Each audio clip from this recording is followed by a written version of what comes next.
Bien, espera un segundo, te vi. ¿Verme qué? Solo iba a la biblioteca. No te hagas el tonto, ese graffiti fresco en la pared trasera junto a la sala de estudiantes. Estabas justo ahí, ¿verdad? No estuve, vengo de la sala de estudio, no rayé nada. Sí, claro, siempre ustedes creyendo que pueden salirse con la suya. Hemos tenido problemas en esta zona. Sí, claro, siempre ustedes. Soy estudiante aquí, pago la matrícula porque... La lluvia cae. Una cortina fría y indifferente descendía sobre las históricas fachadas de piedra de la Universidad de Crestwood. Eran poco más de las 8 de la noche. La típica noche en la que el campus solía vibrar con la silenciosa actividad del estudio nocturno o las conversaciones en voz baja de los estudiantes que volvían a casa.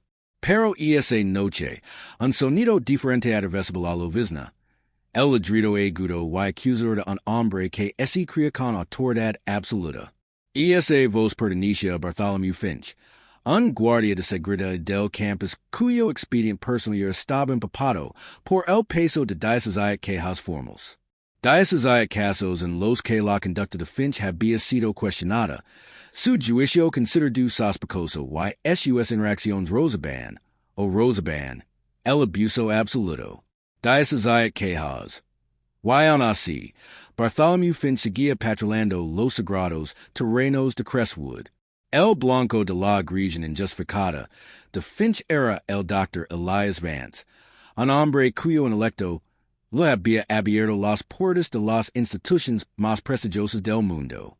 El Dr. Vance, brillante astrofísico y profesor visitante en Crestwood, estaba allí, con credentials impecables y una reputación estelar, pero lo trataban como un delincuente común, un vándalo pelado en flagrante delito.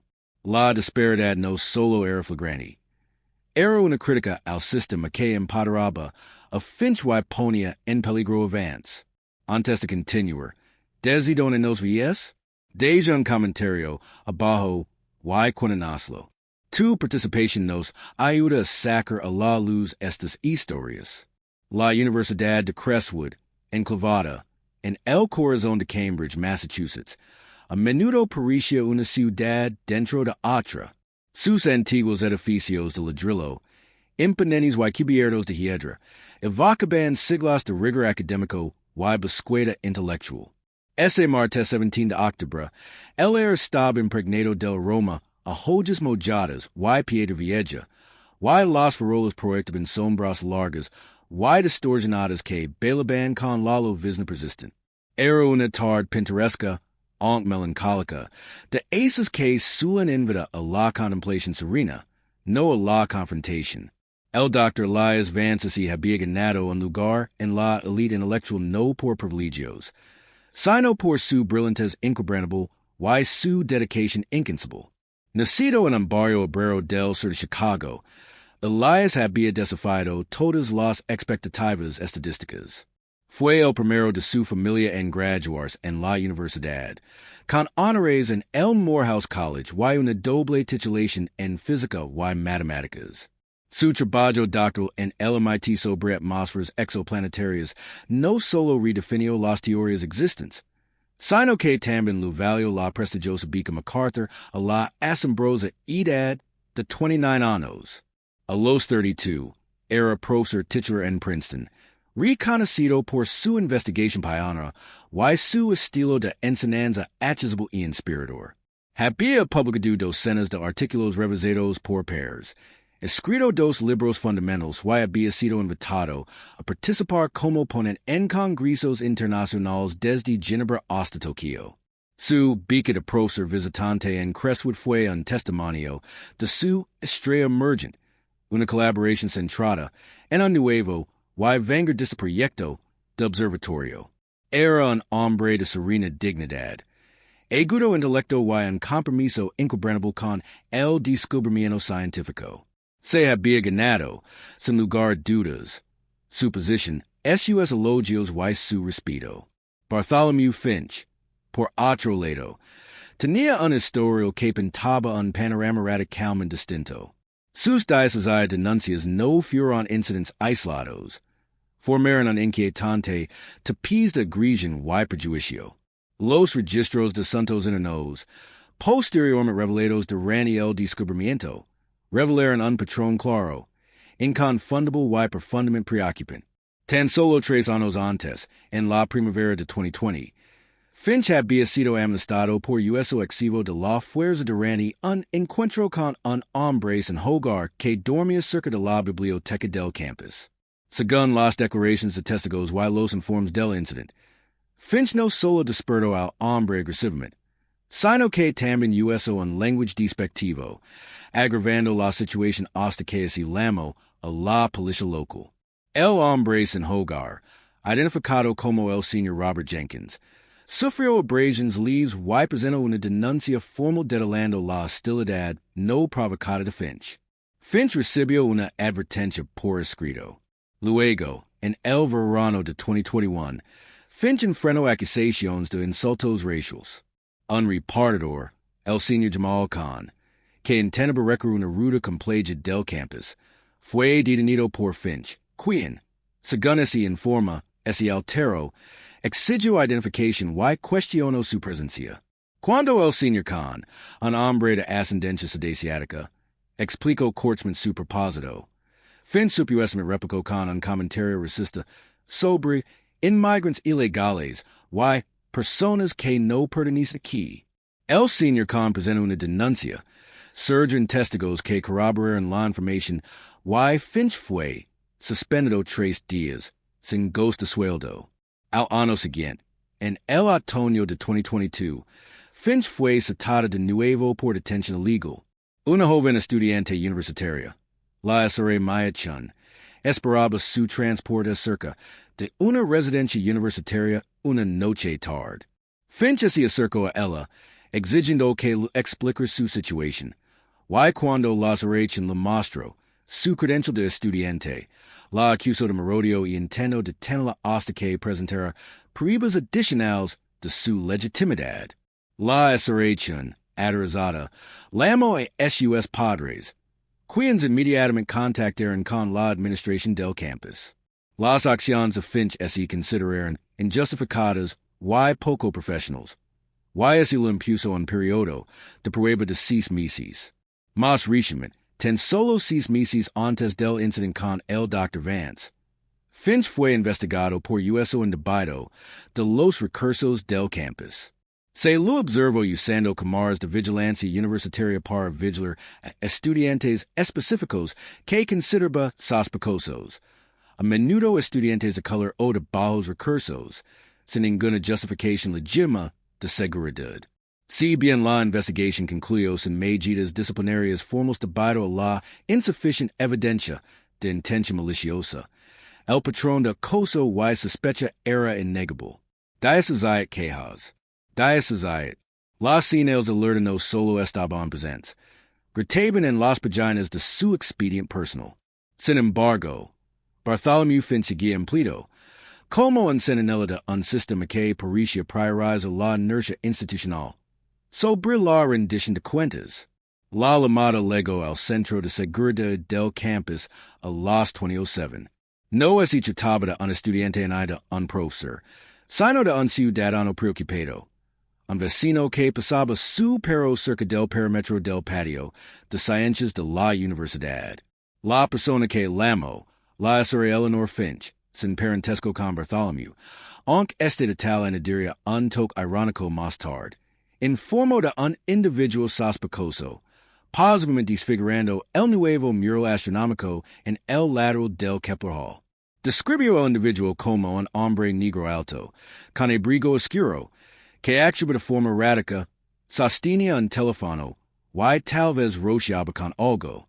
El operator, siguiendo el protocolo, transmitió la información a la unidad de patrullo más cercana, Bartholomew Finch. La descripción, aunque vaga, fue suficiente para activar los prejuicios inherentes de Finch, una alarma interna que a menudo ignoraba él. Pensamiento crítico.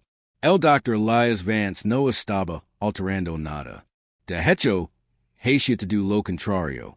Documentaba meticulosamente los intrincados detalles del recién inaugurado mural Lienzo Cósmico, una impresión instalación de arte público que representa la inmensidad del universo, pintada por un reconocido astrofísico artista.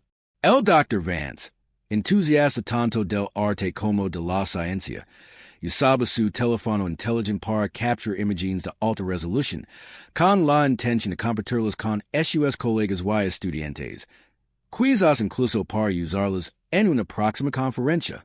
Se movía lento y deliberadamente, con el teléfono firme, haciendo zoom ocasionalmente para capturar las pinceladas matizadas que representaban nebulosas y galaxias distantes.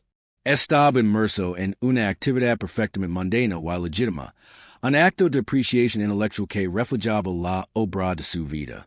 Debería exigirse a los agents, o en este caso, a los guardias de seguridad, verificar la naturaleza de una actividad antes de iniciar una parada agresiva, especialmente cuando el informe inicial es impreciso, y es basa en una percepción subjetiva. Cuéntanos tu opinión en los comentarios. La Patrola de Finch, una Ford Explorer blanca con el logo de Crestwood Security en el lateral, frenó bruscamente cerca de Kepler Hall a las 8:12 p.m.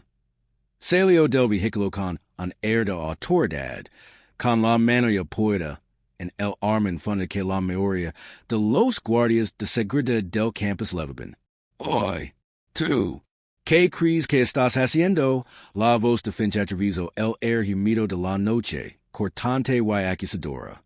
El Dr. Vance, sobresaltado, así giró lentamente y bajo el teléfono. Disculpe, preguntó con voz tranquila y mesurada.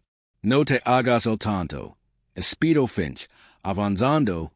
Tengo un informe. Vandalismo. ¿Qué tienes en la mano? ¿Qué lo estás haciendo esa perd? Estoy tomando fotos, explicó el Dr. Vance, mostrando las imágenes en la pantalla con su teléfono. Del mural. Soy el Dr. Vance, profesor visitante aquí. Enseño astrofísica. Esta es una país magnífica. Simplemente la estaba documentando. Finch así burló, entrecerrando los ojos. Un médico, ¿eh?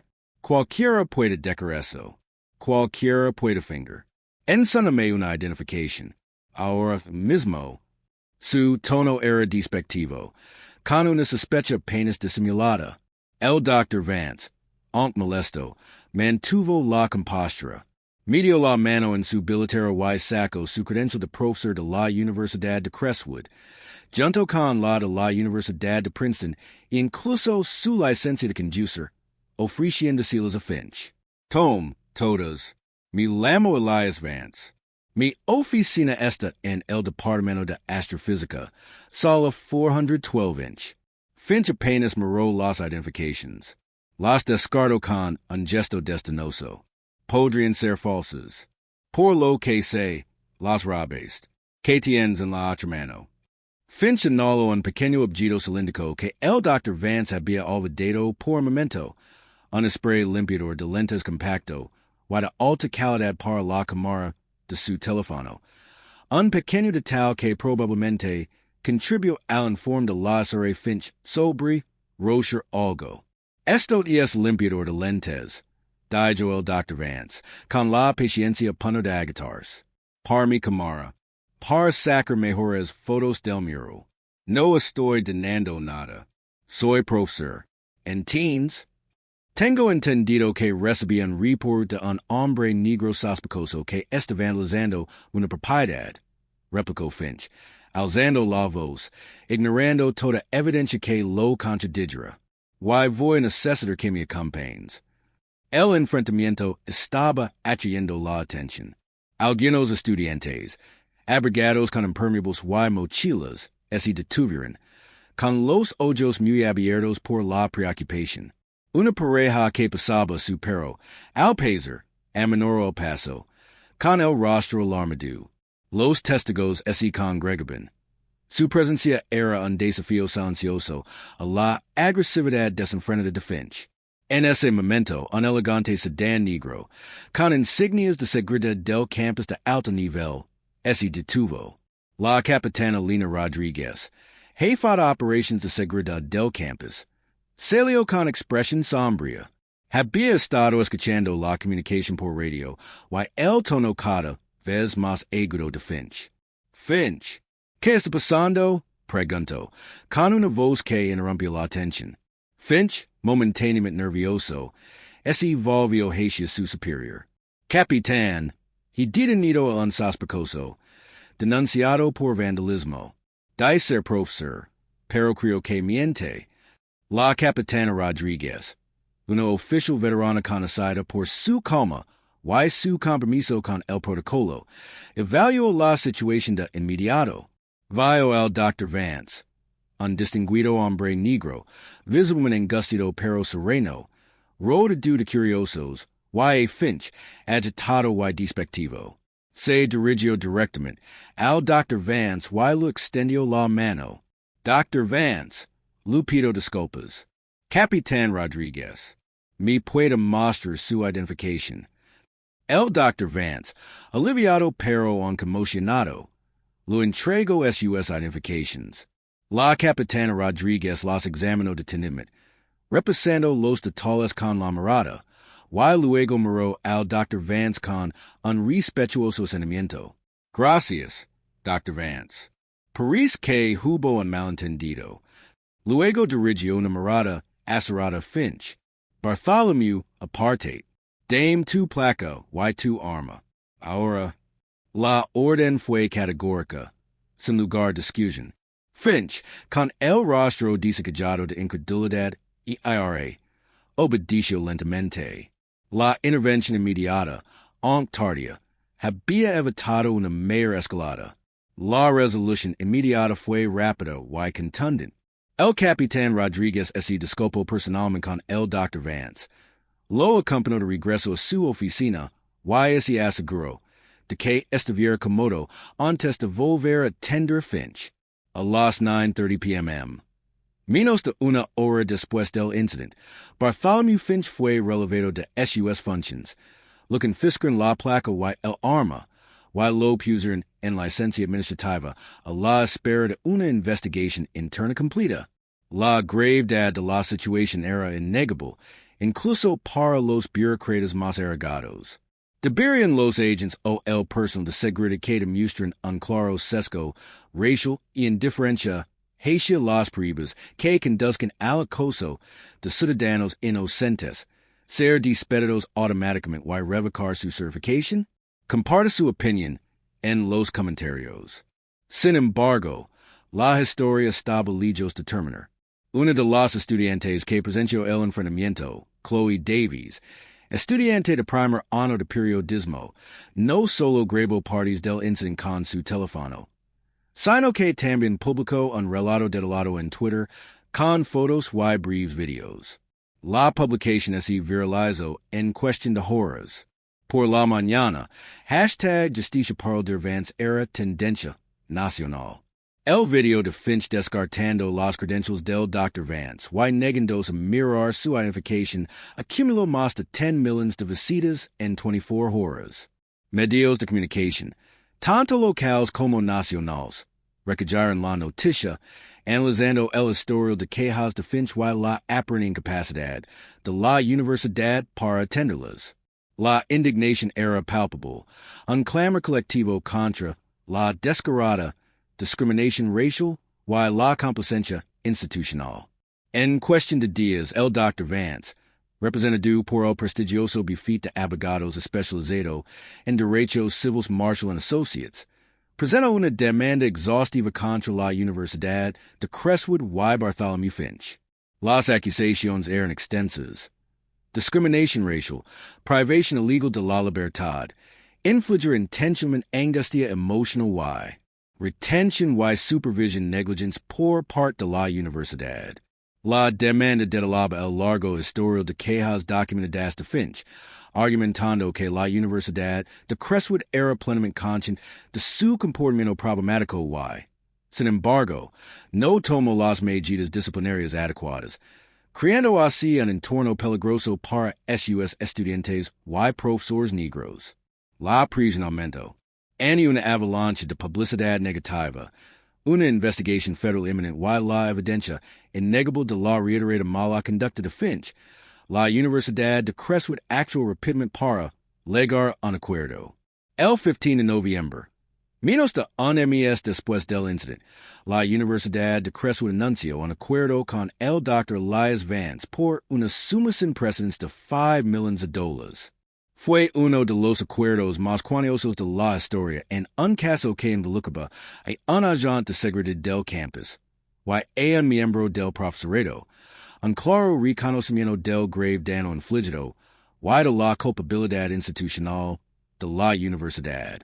Bartholomew Finch fue despedido del servicio de seguridad de la Universidad de Crestwood el 10 de noviembre, 5 días antes de que se anunciara el acuerdo. Su carta de despido, un documento que posteriormente se hizo público, declaraba: se lo despide de inmediato de su empleo en el servicio de seguridad de la Universidad de Crestwood debido a una falta grave, un incumplimiento flagrante de los protocolos establecidos, prejuicios raciales demostrables y un patrón de comportamiento incompatible con los estándares éticos de esta institución. Sus acciones del 17 de octubre de 2023, relacionadas con el Dr. Elias Vance, constituyen una grave falta de conducta profesional y han desacreditado significativamente a la universidad. Además, la universidad inició el proceso para revocar la certificación de Guardia de seguridad estatal de Finch, poniendo fin a su carrera en la seguridad del campus en cualquier parte del estado. Las diócesis quejas finalmente culminaron en la rendición de cuentas que debería haberse presentado años antes. El Dr. Elias Vance se encontraba ante una multitud de micrófonos, con una voz resonante y silenciosa que exige atención. Fue en la conferencia de prensa que anunciaba el acuerdo, pero sus palabras trascendieron el resultado financiero, hablan de una herida más profunda en la sociedad.